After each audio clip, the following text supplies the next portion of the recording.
Anita. Welcome to Voices of Wisdom. I'm really excited that you could join me for this. And go ahead and introduce yourself a little bit, your family and what stage of life you're in. Okay. Well, thank you, Gabrielle. It's an honor to be asked to be on your show. And my name is Anita Eshelman. I live in Gap, Pennsylvania with my husband, Brian. We've been married 7.5 years, and we have 3 children. Caden is 6, Derek is 5, and Faith is 2. So life is busy, but yeah, God is good, and enjoying being a mom. I wasn't sure I was ever going to get to be a mom because I didn't have my first date until after I was 30, and didn't get married until I was 33. So wow. Yeah, it's been an interesting journey. Yeah. Maybe a little different than some people's, but yeah. So just go right into, you were single for a long time. How did you make the most of those years? How did you find fulfillment in being single and come to peace about that? Well, I'm not sure that you ever really can. Well, okay, let's start over. I think maybe it's one of those things that you are going to wrestle with no matter what stage of life you're in, being content with God's will for your life. Because I'm even finding now that I'm married, there's times that I'm not totally content. I mean, somebody else's life looks better, if you want to say it that way. And I remember times as a single wrestling with God's will. A lot of my friends were getting married and having children, and I felt a little left in the dust, if you want to say it that way. I mean, I wondered whether God had a plan for my life, or, I mean, it was hard to trust sometimes, and yet there were also times that I felt so clearly that I was where God wanted me to be, and wanted to live my life to the fullest. I always said I wasn't going to sit at home and rot. And God brought a lot of opportunities to me through those 10 years, 12 years, that I wouldn't have been able to have if I would have been married when I was 18. And so I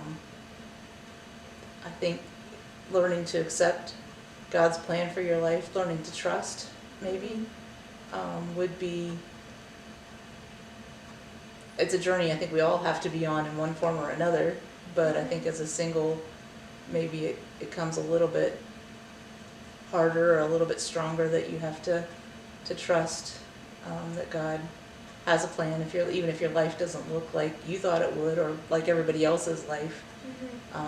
Knowing that God still is good and has a plan for your life is important, and choosing to believe it, I think. Sometimes you have to make the choice to believe that the Bible is true and what God's Word says is true, even if it doesn't feel true. And that's really big, because we as ladies have a lot of emotions, right, and a lot of feelings, and it's really hard, even when things are going good, if your emotions are up and down, everything can just feel really bad. Right. And I think for me, I had to learn to believe and to trust and to make the choice to believe sometimes, rather than just go by what I felt.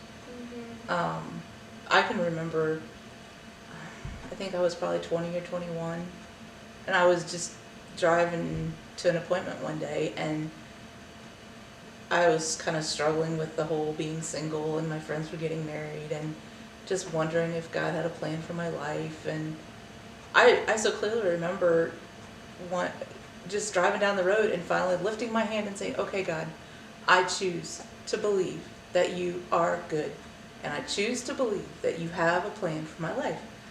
And sometimes that kind of quieted my heart, kind of quieted my emotions. And sometimes you have to do that. You have to just tell yourself, this is what God says, and I know it's true, even if it doesn't feel like it right now. Wow, that's really, really good. So was there anybody who gave you any good advice during that time? Well, one thing that comes to mind is a time I was actually at Rosedale as the assistant cook one year, doing a term of voluntary service there, and kind of struggling with what the next steps were. I had several options, and I just wasn't sure where God was leading me. And one of the gals I was talking to about it all, and just kind of expressing, how do you know, and what did you do, and what if you don't feel called in a certain direction? And she just looked at me, and I don't remember her exact quote, but it was something along the lines of, God can't use a statue. Like, keep walking, keep taking the next step. If the door closes, then you know that's not the way you're supposed to go. And that gave me a measure of peace and relief, I guess. And I found it so true in a lot of places, and a lot of decisions I've had to make, is just take the next step. And if the door closes, yeah, sometimes it's hard, because sometimes you really want to do that next thing. Right. But maybe it's God saying not now, or whatever. And so if you can learn to accept some of that, it's hard to wait, hard to be patient. But then there's been times that I've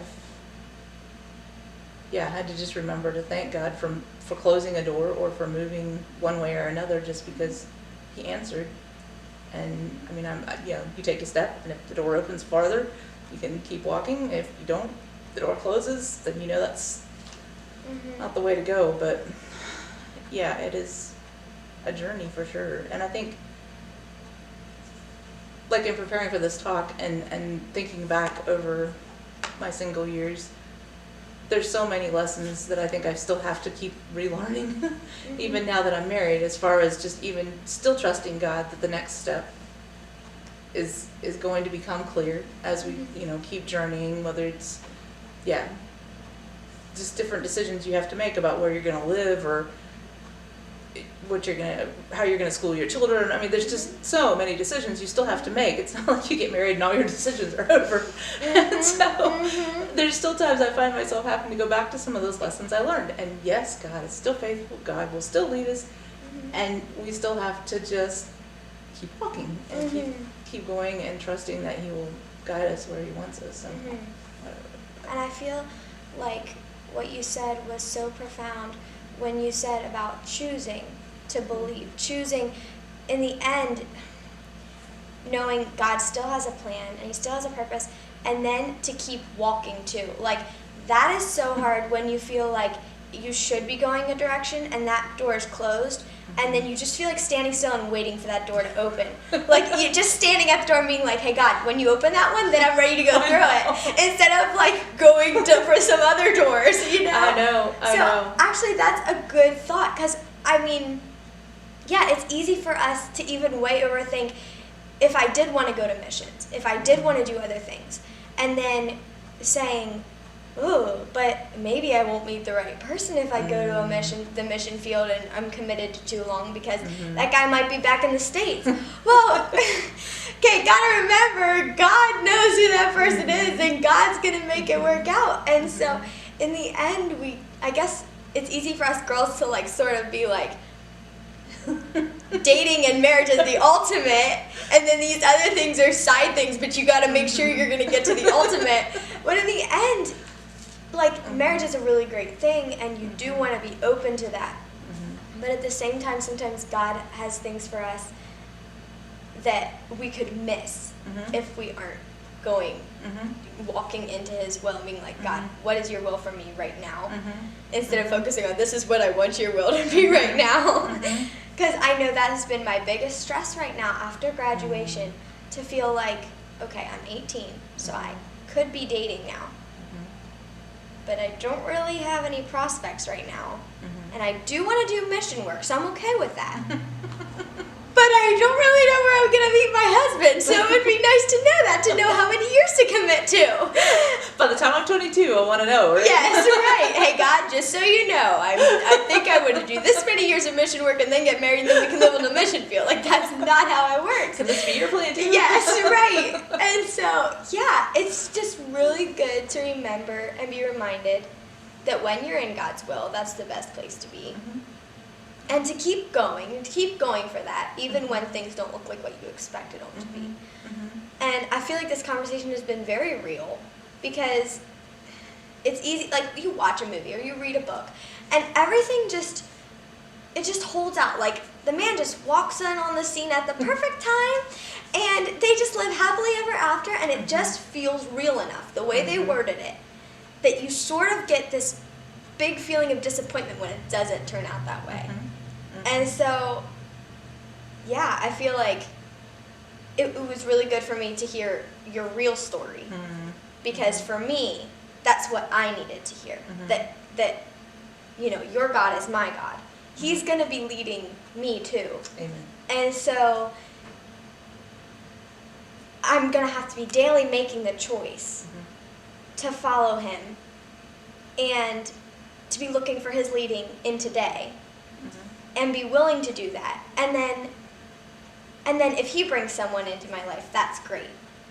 But if he doesn't, to not let the disappointment, to not just stand at that door waiting, but to keep moving. So I feel like you've been a really good example of that, and thank you for being willing to share your story. Is there any advice you would have for girls out there who are sort of waiting at that door, or maybe wondering where to go from graduation, or maybe they've graduated for a while and nothing's happened?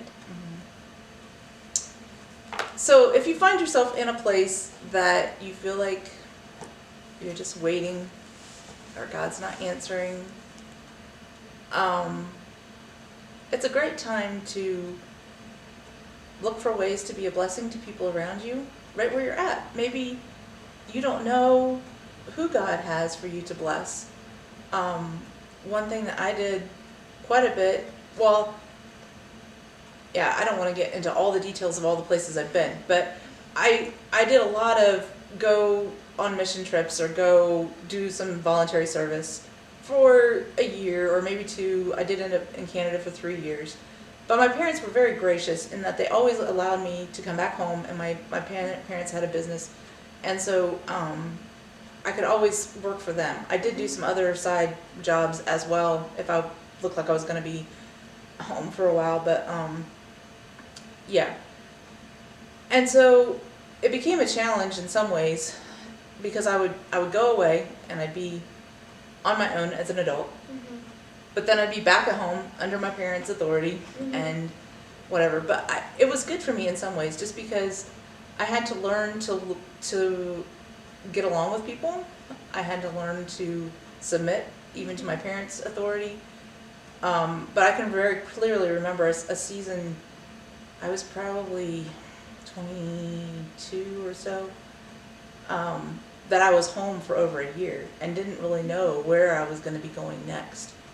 I was helping at a local school just as a classroom helper, but just wasn't feeling like that's really what I was supposed to be doing, and I wasn't sure what was next. And now, looking back, I think it was sort of a season of waiting for the timing of everything else to be right. Because then that's when I decided, even though I was old, I was going to go to Elnora Bible Institute. And, well, yeah, it wasn't Elnora Bible Institute at the time. They were still meeting in the church because they hadn't bought the property. But they, decided to go to a term of Bible school. And that, I met people there then that, because of some previous cooking experience and stuff, I ended up, like the next few years of my life kind of ended up being planned out because of that. Actually, I met Brian there too. But we didn't date and didn't get married for quite a while. But yeah, that year, that term of Bible school kind of started me on the next, I don't know if you want to say leg of the journey or whatever, but after that term of Bible school, the BMA church had bought the Elnora property then, but they needed dorms built, and so they were having groups come to work that summer, and so I ended up going and cooking for the groups that were coming, and that was such a great summer. I remember feeling so fulfilled, like after my season of waiting at home and trying to help my parents and trying to find ways, it just felt like it was so great to know that I could be a part of the project and help out that way. And so I spent, I think, 6 weeks or so back and forth from Illinois to Indiana, helping with the cooking and stuff there. And then that led to cooking for the first term of Bible school in February. Then they had delayed the next year, delayed Bible school a little bit. And so I guess my advice would be, if you find yourself waiting, it can be a hard season of learning to trust. And yet, honestly, there's going to be times that you're going to be waiting the rest of your life. I mean, whether you're waiting for a husband, well, then you finally get a husband, you might be waiting for children, or you might be waiting for a new house, or you might be waiting. I mean, learning to wait is hard. It's still hard. But I think there's blessings in learning to wait. And sometimes, I'm not sure how to put into words everything, but if you try some things and you get a no, or you try some things and it feels like wait, then maybe take a month or 6 weeks and just wait and try to be content with where you're at, and then try something else. Maybe in the meantime, plans will change. I mean, there was an instance that I was asked to go, when I was asked to go to Canada, to Northern Youth. My parents, when the first opportunity came along, my parents were like, "No, you're not going." And I was kind of disappointed because I wanted the job. And I was going to be working in the office, and I had a friend up there, and I was just really looking forward to it. Thought it felt like a good opportunity to go, and my parents were just both right off the bat, just no.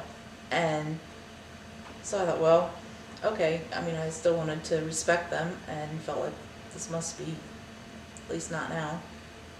And so I just told the person that had asked me, I guess not. I can't come. And so didn't hear anymore. And then about 5 or 6 weeks later, I think, the office manager called again and said, "We still haven't found anybody to fill this position, and we're really needing somebody to come." And talked to my parents again. I didn't really think I was going to get a different answer, but there's never no harm in asking. And so I prayed. I so clearly remember saying, "Well, Lord, I want to go, and if this is where you want me, then you're going to have to change my parents' mind, because I know I can't." And I talked to them, and this time they said yes. They said, "We would support you going." And so I went. And 1 year ended up turning into 3, because after I was in the office for a year, I switched and taught school for 2 years up there yet. But I think that whole situation just taught me that God's timing, sometimes He has a purpose even in our own lives and what He wants to do. And there definitely is a blessing, I would say, in listening to your parents and asking for their advice.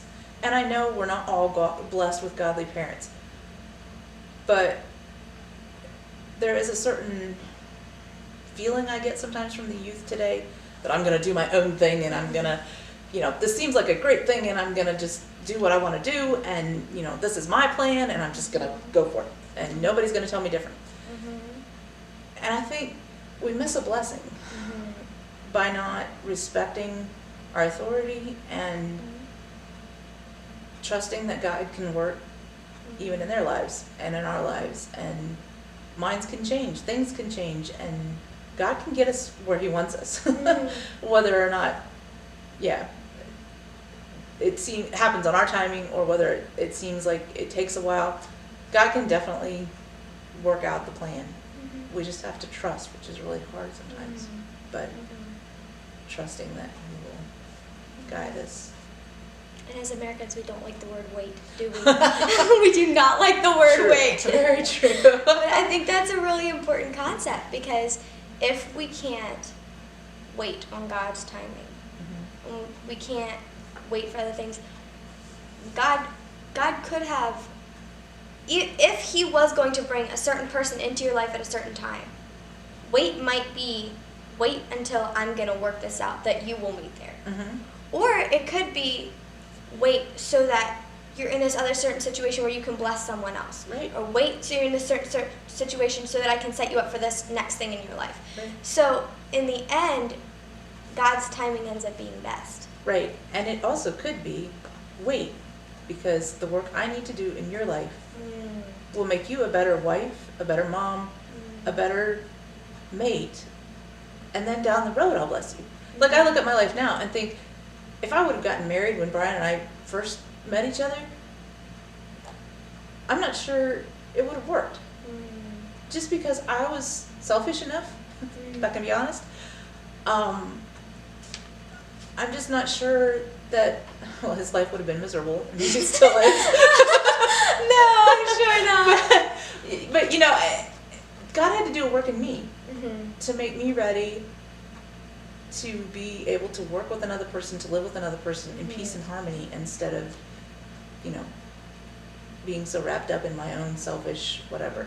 And I'm not saying that, I mean, yeah, sometimes people get married really young, and I'm sure they have to learn lessons as they're married. And so I'm not saying it can't be done, but I'm saying sometimes God, I think, wants to do a work in us first before we can be used even in marriage. I mean, or be ready, I guess.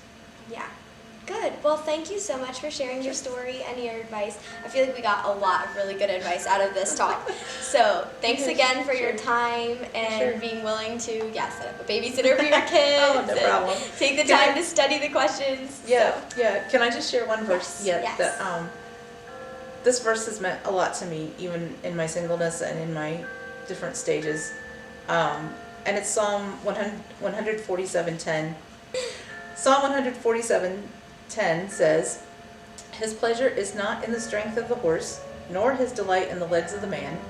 And sometimes I paraphrase this in my own head when I was single and say, "Nor in having a man." "The Lord delights in those who fear him, who put their hope in his unfailing love."